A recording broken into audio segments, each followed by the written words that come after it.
Welcome to Mommy's on a Call, your sacred space to laugh, learn, and feel like a real grown-up human for a hot minute. I'm Stephanie Uchima Carney, a mom of 3 under 6, serial entrepreneur, business strategist, and donut connoisseur, just trying to get through the day one cold cup of coffee at a time. I believe that with more intention, a positive mindset, and self-care, it is possible to thrive in motherhood, business, and life. My mission is to uncover the daily rituals, life lessons, real-life tactics, and favorite tools to inspire and empower you, mommy, to get the most out of life every single unpredictable day. So grab your headphones, tell your kids you're on the potty, and tune in weekly for some laughs, knowledge bombs, and plenty of real talk with real moms, and maybe a dad or two. Welcome to the Mommy Pod. Welcome back to Mommy's on a Call. This week, I want to talk about distance learning kindergarten. For a lot of you out there that are lucky enough to send your kid back to school, I am jealous because we just started distance learning kindergarten. Now, we live in California and Los Angeles, so I don't see an end in sight.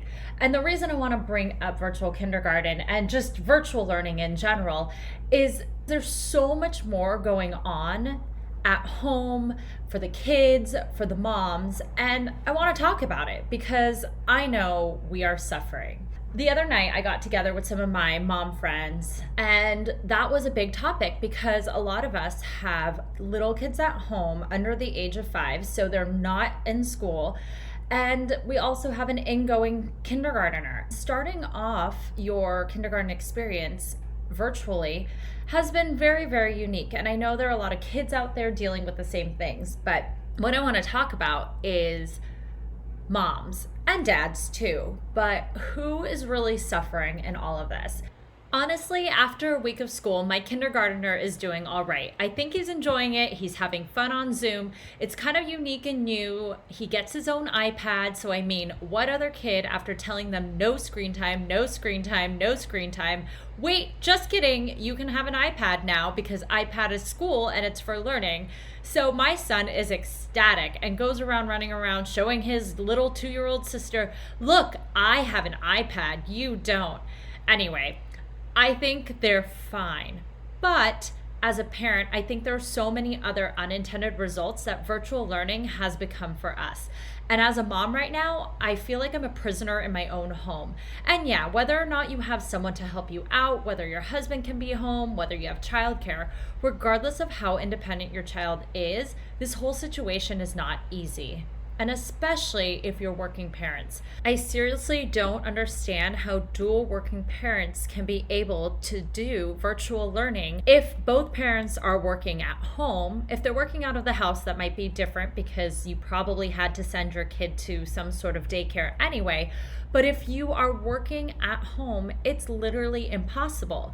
One of my mom friends basically said she feels like she's so emotionally drained and bored because she can't do anything. Every 15 or 20 minutes, something needs to happen at school, like switching an application or doing something asynchronous. So she needs to go over and help them. I mean, these kids are only 5 or 6 years old. So pretty much she's sitting next to her kindergartner all day while they're on Zoom or Seesaw or whatever application they're using, while she's trying to do stuff around the house while entertaining the younger kid. But she can't really because with the little kid at home, she's just running back and forth. And I get it. I'm lucky I have childcare, but I also have a 6-month-old and 2-year-old. And keeping them occupied even with childcare is pretty hard. It's unfair to just kick the little kids out of the house all the time because they're suffering because of it. They're not getting the attention. They're not getting that either mommy or daddy time because we're so focused on making sure the older kids are getting their distance learning done. And I feel like it's creating this unnecessary siblings rivalry because of it. But instead of making this episode about complaining about all the things going wrong, I want to transition to make this episode about what can we do in order to improve our household, in order to improve our personal emotional status, our children's emotional status, and our own mental status. Because like I was saying, even with COVID, like we're in this. Nothing's changing. So instead of complaining, we have to learn how to adjust, accommodate, and live with it because this is really our new normal. So, if we're going to be doing virtual kindergarten and there's no end in sight at the moment because of where we are, what can we do to change our habits or routines, schedules, whatever that is, mindset, in order to make sure that we can make this the most successful that it could be given the circumstances? Today, I'm bringing to you a conversation I had with a few of my mommy pod who all have kindergarteners. We range from public to private school. One of the moms, she actually had held back her daughter last year, so her daughter is 6. The other mom, her daughter's 5, and my son is 5. And we are all entering a different type of environment with kindergarten, so it's great. None of us are in the same class. We have different schools. So we're going to have a discussion about what is working, what's not working, and what we think could improve. And whether or not you are distance learning a kindergartner, distance learning a 5th grader, whatever that might be, or if you're lucky enough to go back to school, I still hope that there's some tidbit of information in this that helps you, mommy, survive. Enjoy. So today I'm really excited because I'm here with my mommy pod. These girls are my ride or die right now. Without them, I would not have survived the last, 6 months of hell. So anyway, I wanted to ask you guys, what was your mom win for the week? I really don't know where to go from here. Rachel, do you have anything? Let's see. My win is that my kindergartner is loving Zoom school. Told me that she, or I should say virtual school, told me that she prefers it to her preschool, which I don't believe her, but she thinks she does currently, and I'll take that as a win. And she wants to do it, is excited to do it. I'll take that as my win.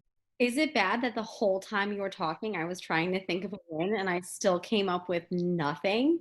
That's mom life. What was the hardest thing then of your week? If you could pick one. If I can pick one, the reaction of my 3-year-old. So these two girls, they're 3 and 5. They have been together nonstop for 6 months because we haven't had any school of any sort since quarantine started. And we are truly suffering the effects on my 3-year-old with her sister in school. So my attention is fragmented and her sister is completely occupied, who has become her only playmate for the most part. So we are really hurting on my end from just behavior and negative attention seeking. So we're really struggling this week. I'm hoping it gets better, but we are pretty deep underwater right now. What sort of negative attention has she been trying to grab? I would say from an acting out standpoint, doing things that she knows she can't do, like drawing all over her skin or taking our family photos and bending them in half. We were in urgent care today because she stuck a bead up her nose. It's really sad because I think she just wants me so badly that she's willing to do anything for the attention to be diverted from her sister. So it's been really rough. Rachel, how about you? You have a younger one. How is that going? Yeah, I think the hardest thing for us is just it's flipped our whole day around. So we're used to getting up and getting out and doing something in the morning, and then our afternoons are a little more chill. So I get up, work out, they eat breakfast, and then we go do something. And now we're stuck home all morning. So by noon, once my kindergartner gets off of her school day, I feel like I have to go run them basically. I mean, I have to get so much of their energy out. And my 3-year-old is still transitioning into not taking a nap. So she's kind of losing steam at that point in the day, but we can't stick around to do quiet time because they're sick of their toys, sick of me, sick of each other. So I think the hardest part for us is that it's been an entire day shift. And since they've been babies, that's been our schedule. Is we do something in the morning and we hang out a little more at home in the afternoons. We've had to flip flop that completely. So yeah, that's probably been the most challenging. What does your setup look like at home right now in terms of, are they in their own room studying, or doing school? We're in a little bit of chaos. So we are moving houses next week because we are so sick of our walls that from quarantine that we are going to be in a new space soon where the setup will be an office. And I think that will be a lot better than current time, where she's at the kitchen table. So she is in the center of the storm where it's me trying to do things in the kitchen while her little sister is running around trying to create chaos. all while my husband is in the other room on a 9-hour straight call because he works in finance. So it feels a little bit like our version of a clown car of a house where we're all just sort of stepping on each other's toes. Everyone's hushing everybody else. I do think it's going to get better when we move, but right now our setup is so far from ideal that, we all really feel it for the times that my husband's working and my daughter's in school. It's just really like stepping on glass all day long of trying to just keep the noise level and keep everybody focused who's supposed to be focused. For those moms out there who may not have the situation where they can get an office, or they're all working, or they have multiple kids doing distance learning, is there anything that you've tried to do to make it a little either private or to help create that environment for her? I haven't gotten there yet, but I've liked some things on Instagram where I've seen people take those science fair boards, the trifold boards, and I've seen people try to make a little bit of a partition that kind of, shields the kids. That looks pretty cool. I don't know how effective it is given that we were only a couple of days in. But if I wasn't going to be moving to a better space, I think that would probably be my next step of trying to create this little enclosure of a classroom with these trifold boards, which looks, kind of interesting at least. What about you, Rachel? My daughter on her virtual classroom in our office, which is open to the rest of the downstairs. It has like two walls and then two openings, one to the kitchen, one to the living room. And then our playroom is kind of around the corner. So it's been okay. It's not ideal. My 3-year-old can kind of get in there and bug her sister if she wants to, but I can keep her separate relatively easily. Our biggest issue is the internet. So Zoom doesn't work super well upstairs, and we haven't been able to fix that. I've heard other people are having issues because Zoom does use a lot of internet. So we don't really have the option to have her upstairs, and I can't really be running up and down the stairs all day because my little one will follow me up. My husband's working up there. He'd kind of be the first one to hear her if she was upstairs. So we have her, I moved like a art table that we have into the office so I can be kind of behind her but out of sight on my computer, or I can be downstairs with my 3-year-old. My difference from Christina is that my 3-year-old's going back to preschool. So this week is not our norm, hopefully not going to be our norm. She's going to school a couple days a week. And then I have a sitter because I work 1 day a week. So it will really only be 2 days that I'm doing kind of the same juggle, but it's certainly not perfect. I didn't really want her completely isolated upstairs, and I'm kind of trying to find the balance between her doing the work independently and me being available for help. I don't want to sit next to her at the dining room table the whole day because I don't think that benefits either of us. I think that she's better off missing maybe an assignment or missing an instruction and doing it mostly by herself than me being right there. But it's hard for me not to get involved if I hear everything. So it's still for sure a juggle for us because if I'm at my computer, I'm micromanaging what she's doing because I'm right there. But if I'm in the other room, sometimes she comes in crying, like, I can't get onto this other app that I'm supposed to be on, or it's my turn and I can't unmute my microphone. We actually had that same issue today, Rachel, where Reagan was a little bit on her own today, and she did not properly hear the instructions. So there was immediate tears that she felt lost, she felt confused, she felt like she wasn't being engaged. And we had to try to do a little bit of detective work and see what was going on at the time on the Zoom class to try to get her caught up. But the reaction was so fast that she felt lost and upset that it really becomes problematic. So you do need to be available because those things are happening really pretty often, and they're only 5 years old. I was going to ask, can she ask the teacher? Because I know for us, like the instructions played and then Chase was like, I have no idea what's going on. I had to go. I mean, this might sound kind of creepy, but he's in his room and he has a Nest Cam because his baby sister's in there too. So I literally went on the Nest Cam, rewound it, and like listened in to try and figure out, because we tried to give him that independence. But it's really hard when they have no idea or they like miss that thing. If you guys can just ask your teacher, like, can you repeat that? So I think we could. I am trying really hard to stay out of it because I don't think that a little bit of learning the hard way with a little bit of anxiety is going to hurt her in terms of like moving forward and future grades. I'm really okay with her struggling a little as long as it's not making her experience horrible. and making her not want to go to school. But an example on our end would be she's supposed to do something called rainbow writing, and she didn't listen. The teacher must have explained it 2 or 3 times. Neither of us really caught what it was. I think what it is like going over the same letter, tracing it in multiple colors. That's what I think it is. That's not what she thinks it is, my daughter. And so she's doing it every time they do, they're doing every letter of the alphabet. So they started at A, they're now at F or something, and they trace one side and then color the other side. Well, she colors the one side beautifully with tons of detail, but I'm pretty sure she's supposed to be tracing the flip side like 6 times, and she's only doing it once, and she's coloring in the circles. And it's too late to ask the teacher, frankly. I'm embarrassed to ask her at this point. But the reality is, nobody's seeing this work. It's not graded. Ours isn't being turned in. Maybe other people's are. They hold up their work when they're done so the teacher can make sure everyone has like attempted it. But my feeling is, if she thinks she's following the directions, because she's not goofing around and like playing toys and not listening, if she thinks she's following the directions and she's tracing it once, she can write all her letters. It's not the end of the world, which is hard for me. I'm controlling and I want all her work done perfectly, but I'm like doing my absolute best to step out of it. So let's dive into that mommy feeling. So your kids seem to be reasonably doing well at it. And I think most of this is really affecting us as moms. So tell me a little bit about what emotions and how are you feeling and what are you doing to actually cope with this? That's hard. I mean, we all went into this. So we all left school in March, and I don't think any of us thought that we would be in this position to go back to school not in person for kindergarten. I mean, entering a new school, entering an entire new phase of life virtually without any real connection.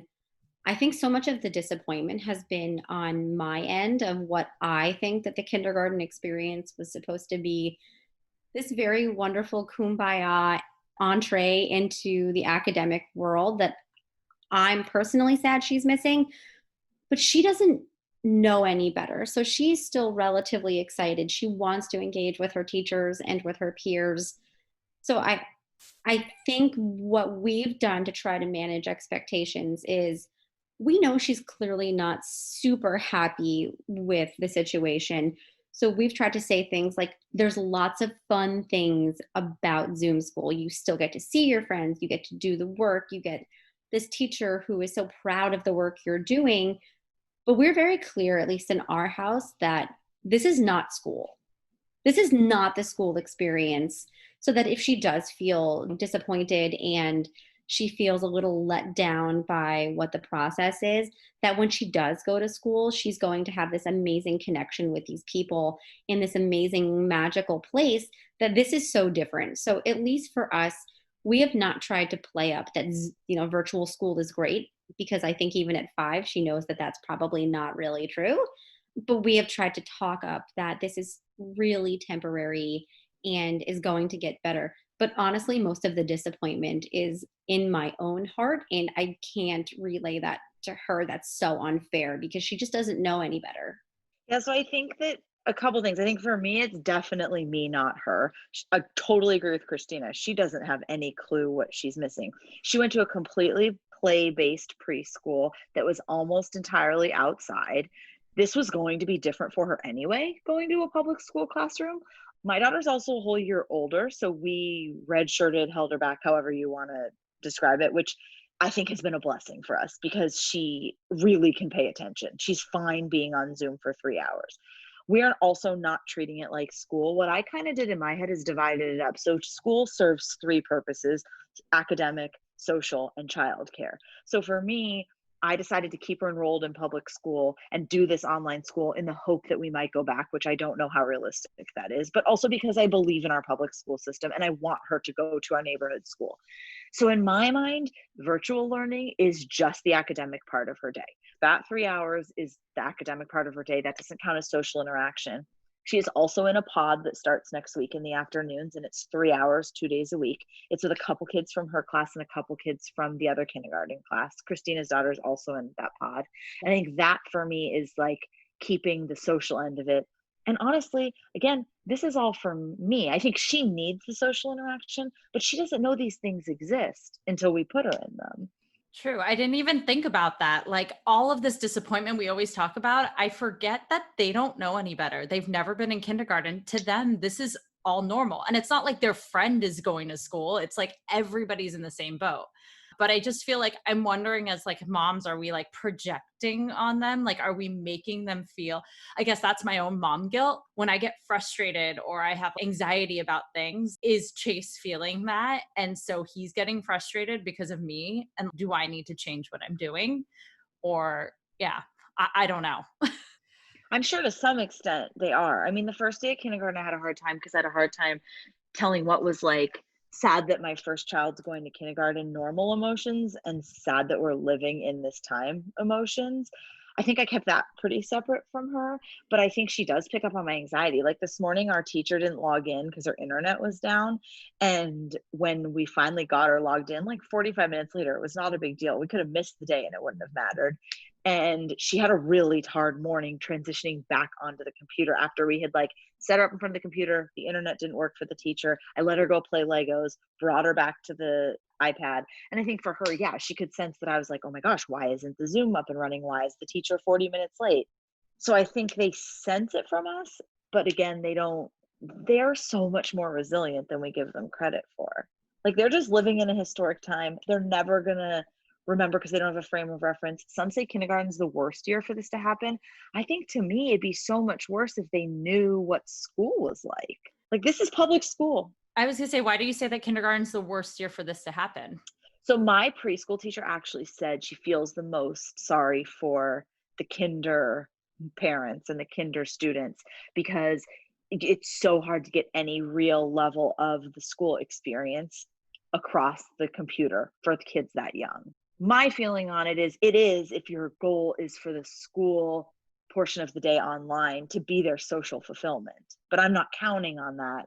So I'm making other arrangements and not everybody has that luxury. Right. And I've actually heard a lot of pods are falling apart, but I think it's mainly learning pods. So I know someone who just went through that with their first grader, had this whole setup, everything. And a week and a half in, it's literally crumbling because everyone has different schedules and different assignments and different things. And it's just not working. Well, I think when we talk about pods, I'm probably not using the term completely accurately. I'm thinking of it as an exposure pod, meaning these are 6 kids that she was mostly in preschool with that are all now live in the same geographic location but don't go to the same school and we're just doing it socially. The pods where people actually withdraw their kids from public school and hire a teacher, that's a whole different ball game. Right, the learning pods. And those are the ones Right. where I think a lot of people decided not to do independent study and they decided to stay enrolled, but they're all in different classes. I mean, you two are in the same kindergarten, but different classes, and you're doing dramatically different things. We So it could would be never have hard, done it right? together. Yeah. I would say what's really interesting is we're in the same school but different classes and how different the experience is. I will say the teacher is amazing and her energy is really good, but we are not doing any asynchronous time. So it is a really long block from 8:30 in the morning till 10:15, a 30-minute break, and then 10:45 to noon. And we go the full time. There are brain breaks in between, but for a 5-year-old, a 5-year-old who turned 5 in May, so a relatively on the younger side for kindergarten, it's definitely a pretty long day. And then we have had homework on Seesaw every night. And not that it's, geometry, but it's maybe 2 worksheets and a sorting activity, or we had to go on a nature walk, or we had to draw a picture. But it's really difficult when we have this really long block of 3 hours in the morning and then we still have to remember to do an assignment later on when it feels like we're sort of free for the day and then we're not really free. And really, it's on the mom, it's on you, or whoever's caretaking, whoever is doing that. And what's more frustrating is a lot of the times the assignments are still on technology when I am just so ready for her to be done with a screen. And then I have to re-engage a screen later on. Does not feel developmentally appropriate for a kindergartner. Right. Is there anything that you are trying to do right now to keep yourself sane? Not well enough, clearly.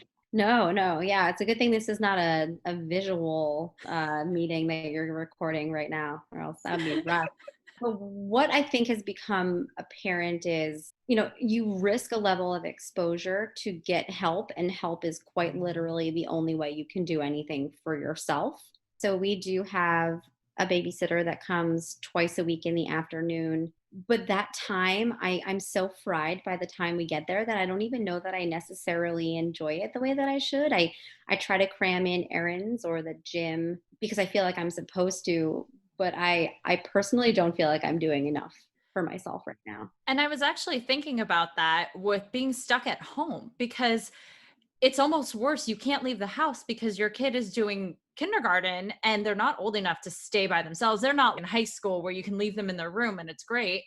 But like even having to run to the grocery store in the morning, I realized I can't leave the house because who's going to stay with him? So it's almost even worse than quarantine. And I haven't figured out really a schedule to make that work yet. I don't know if you guys have any great schedules or tips, but I have not gotten in a routine yet. That's been the hardest part for me is being stuck at home and not being able to like I can't even take the kids and go over to like my parents are local, go over to my parents' house unless I pack them up and get there by 8:30 in the morning. And one of the things I just wanted to go back to about Christina saying with the babysitter, it reminds me so much of having your first baby. And you get like 45 minutes that you put them down for a nap and you're almost so fried you just stare at a wall. My husband used to come home and I'd be nursing without the TV on or anything. And I mean, I'm talking when I had a really little baby. Like I was not turning the TV on for the baby. And he would be like, "Do you want like your phone or a book or the TV?" Because you're just so fried, you're almost frozen in indecision what to do with any second of downtime. That's such a good analogy. It is like being stuck with a newborn. And you're bored and challenged in a horrible way. Like you're physically exhausted and you're also horribly bored and kind of overwhelmed, but not really overwhelmed for any reasonable reason. I mean, it's still life should be manageable, but it's just this weird. Plus, you're imprisoned in your house the way you were when you had a newborn because it was just too difficult to go anywhere and do anything. But now you are a slave to the tablet or the laptop because you have to be there. And the fear aspect and the unknown aspect that you have never done it before and don't know when it's going to stop or go away and don't know what to do with yourself and have no frame of reference because whether it's a virus or being a brand new parent, you just don't, it's nothing you've done before. Although I kind of hope it's like having a newborn because after the third newborn, it's pretty easy. So I'm hoping Well, it, what's it that? gets The third easier. year? I I mean, was going to say, I was like, what's your implication there, Steph? I'm just saying, I have my third newborn at home. Well, she's not a newborn anymore, but I'm saying, like, having your third kid, things get easier. So hopefully, I don't know. I'm trying to make an analogy. It's not really working. I'm comparing it to only your first child. If we have to get to COVID 22 before I'm over it, I'm not okay. Guys, I won't be here for that if that's the case. I know. I can't even think of if we went back to kindergarten, like what I would do. I feel like it'd be really awkward. Today, I was telling someone, I'm not even sure I want to go back in the capacity that I think we'll go back. Like, if we go back at all, is it going to be 1 day a week for 2 hours masked with plexiglass between them? We kind of get this focus on like the next step or, if we get to go back. And I'm just not even sure. I mean, you could spiral on that, but I'm not even sure what that means. I don't know what I'm hoping for, I guess. Well, I guess I was going to say, is there any gratitude or any good things that have come out of having your kindergartner at home right now? I'm really thankful that I live in a comfortable house, don't work a full-time job, am able to do this. My husband is home and is helpful and is capable. And I love that I'm getting this extra time with her. I think I'll look back and be happy that I had an extra year with her. It's really hard for me right now to do the whole, oh, we get to keep her home another year because developmentally, I don't think she should be home right now. She should be at school, but I know that I am getting time with her that I wouldn't otherwise get. And I think that's the bright side of it. And hopefully we're not, scarring her sister in the meantime. Yeah, I mean, similar to that. So I worked in advertising for 12 years until my second child was born. and then decided to be a stay-at-home mom. And I was talking to my husband the other day. I physically can't imagine what I would do if I was still working full time. I was doing 50 to 60 hours a week and traveling. But even in a COVID world, I'd still be working really long hours from home. And I have to give tremendous credit to the moms who are making working from home, both parents working from home and homeschool and toddlers. I don't know how they're doing it in one piece, but I am really grateful that we are moving to a new house where I'll have a little bit more space and hopefully sanity. I'm grateful that my husband, while his job keeps him pretty occupied during the day, he can sort of pitch in if I really need him to. And Like bead support? Yeah, right, like urgent care visits. yes, I mean, today, I don't know what I would have done if he wasn't home to watch the kindergartner while I had to go take the 3-year-old to urgent care. I don't know what I would have done. I would have had to shut Reagan off of kindergarten and drag them both to urgent care during a pandemic. So I am really grateful for that. I'm also really grateful that if Ryan wasn't here, I probably could have asked one of you ladies.